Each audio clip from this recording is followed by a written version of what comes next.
Hi guys, मैं कंचना पुत्र आप सभी को अपने यूट्यूब चैनल मुंडा मैथ्स पर स्वागत करता हूं। तो दोस्तों, पिछला वीडियो में हम इस क्वेश्चन का वीडियो बना चुके थे, बट उसमें आवाज़ नहीं गया था। जो उस समय हम उसका आवाज़ भाप ना पाए कि आवाज़ जा रहा है कि नहीं जा रहा है। तो चलिए पुनः हम इसका वीडियो बना रहे हैं, आप सभी आदमी को अपलोड करेंगे बना करके। हम लोग क्वेश्चन नंबर 13 से स्टार्ट करते हैं अपने सीजीएल मेन वाले पार्टनर साहब सेट में। आप सब आदमी जितने लोग वीडियो को शेयर नहीं किए हैं, कृपया करके वीडियो को शेयर करें। जो लोग चैनल पे नया होंगे वह सब्सक्राइब करें, बेल आइकन को दबा दें ताकि आपके पास सबसे पहले मेरा वीडियो पहुंचे। चलिए स्टार्ट कीजिए सब आदमी। कहता है किसी वस्तु को 21 रुपया में बेचने पर एक आदमी को क्रय मूल्य के बराबर प्रतिशत हानि हुई। सब लोग एक बात समझिएगा, क्रय मूल्य के बराबर प्रतिशत हानि, इसका मतलब है कि जितना रुपया क्रय मूल्य उतना परसेंट हानि होगा। तो इसको पार्टनर साहब बनाने का तरीका है, अगर 100 रुपया क्रय मूल्य तो 100% यहाँ पे हानि होगा।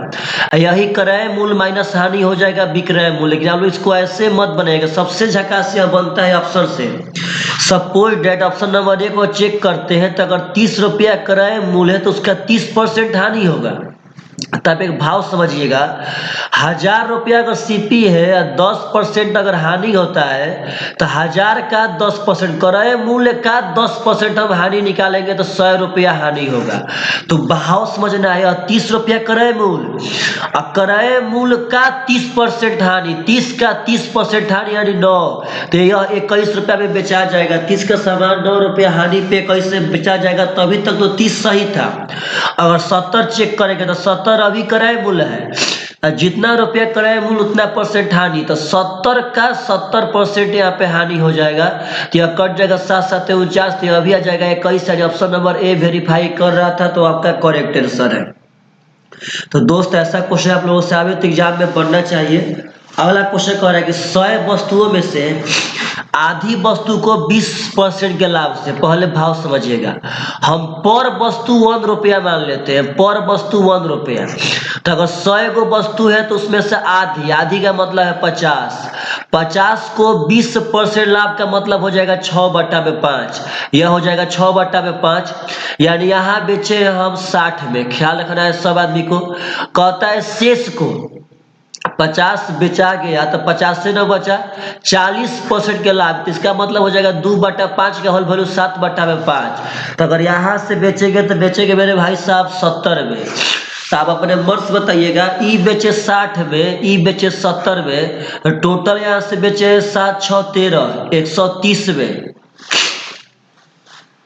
दिख रहा है ध्यान से।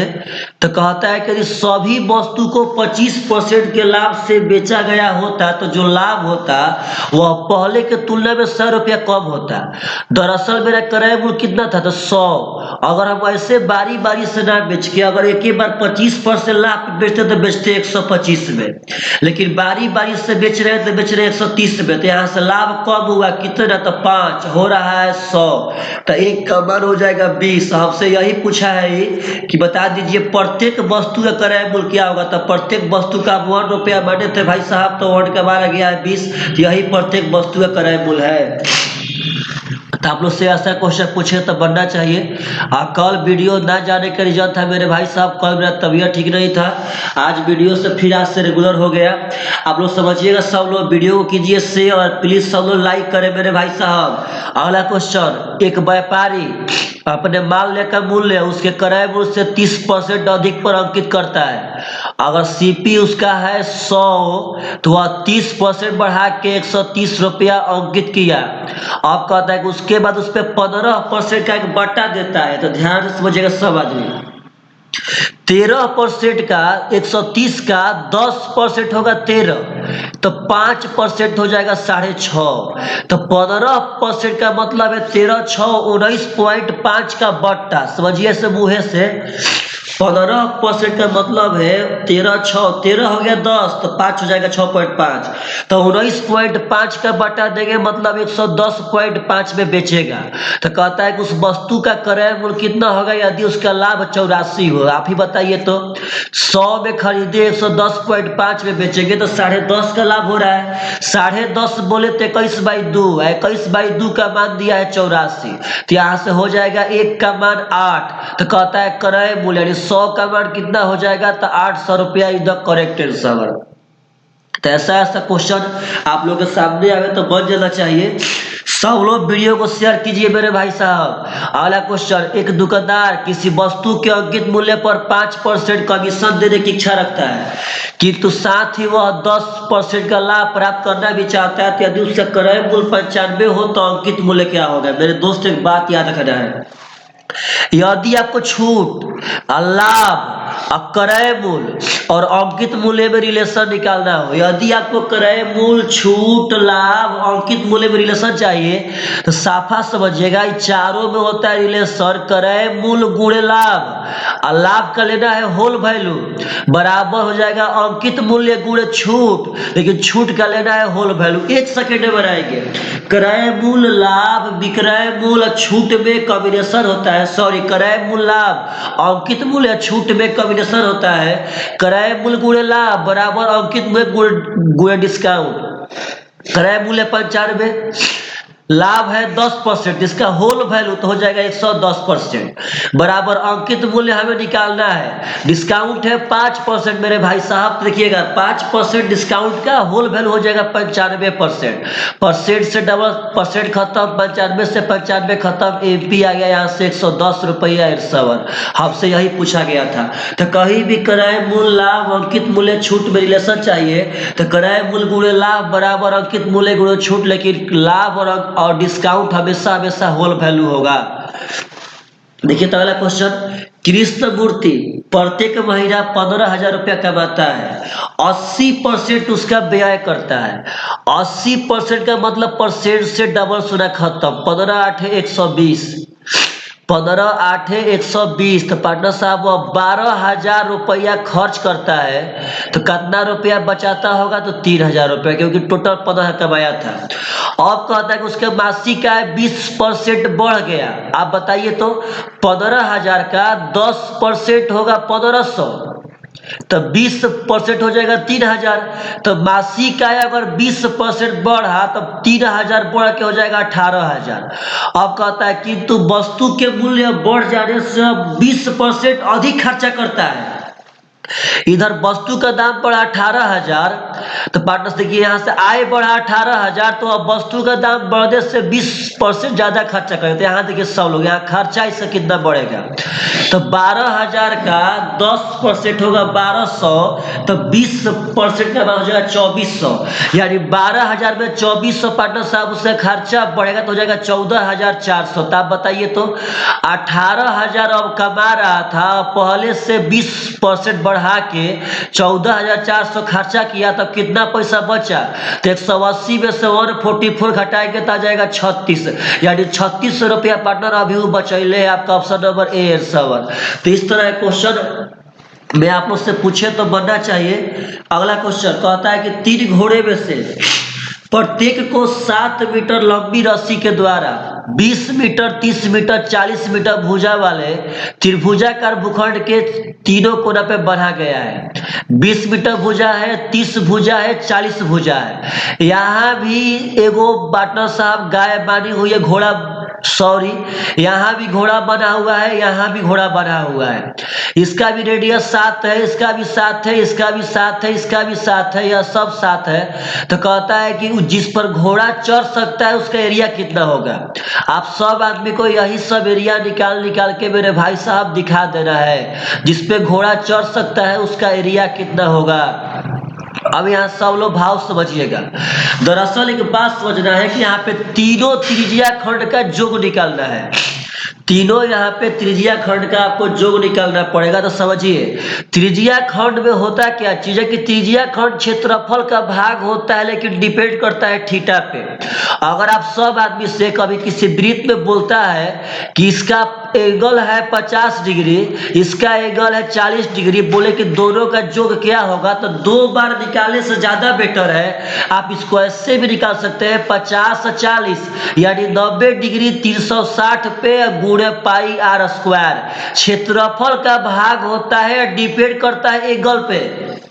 अरे जितना एंगल हो, आपसे कोई पूछे कि आप देखिए हाई वाला एंगल बोल देवे मेरे भाई साहब 50, हाई वाला बोल देवे 40, हाई वाला बोल देवे 10, बोले किसका तीनों का जो किया होगा तो 3 बार नहीं निकालना है।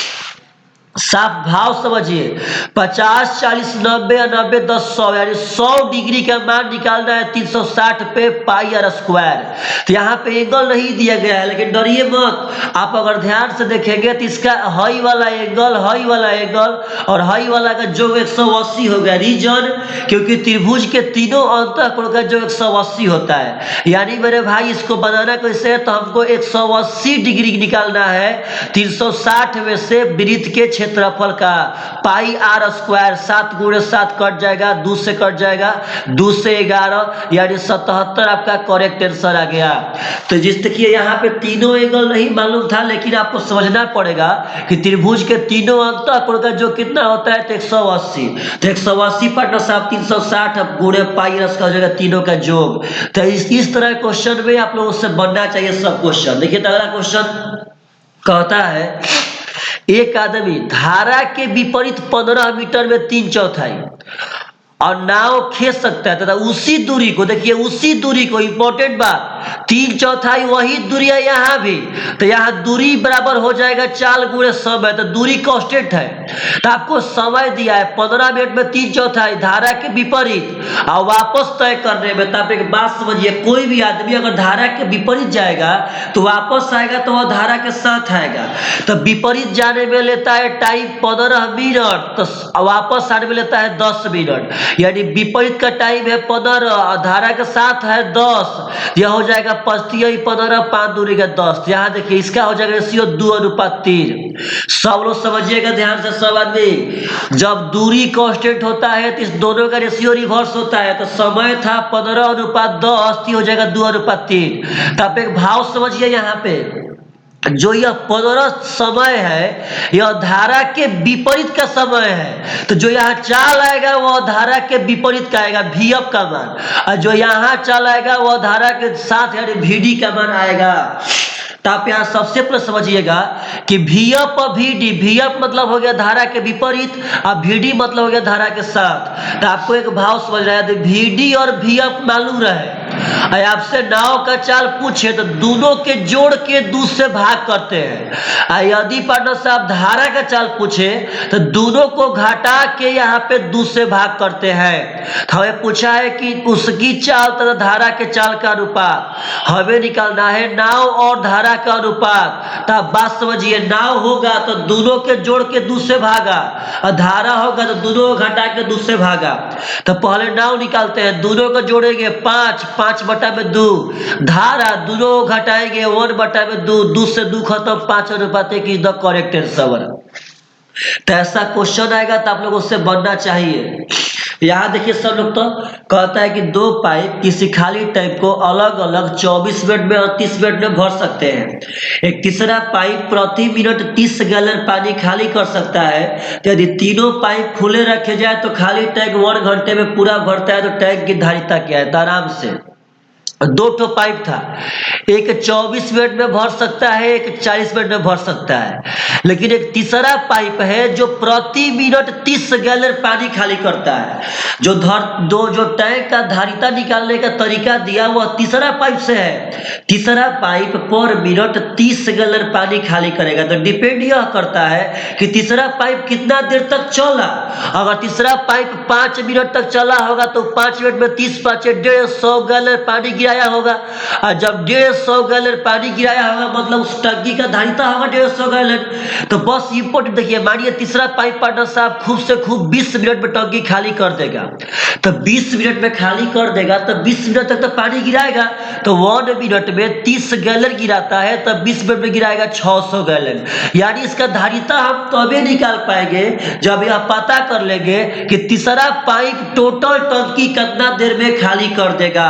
चलिए आराम से आपको पहला पाइप 24 से भरता है, दूसरा पाइप 40 से भरता है, तीसरा का नहीं मालूम है। 24 40 कैल्शियम 120 हो जाएगा, इसका 5 हो गया, इसका 3। अब भाव समझिए, यदि तीनों के तीनों पाइप खोले जाए तो 1 घंटा में टंकी भर जाएगी। 1 घंटा का मतलब है 60 मिनट। आप बताइए तो, अगर 60 मिनट में टंकी भर गया तो पर मिनट कितना काम होता होगा? 2 काम।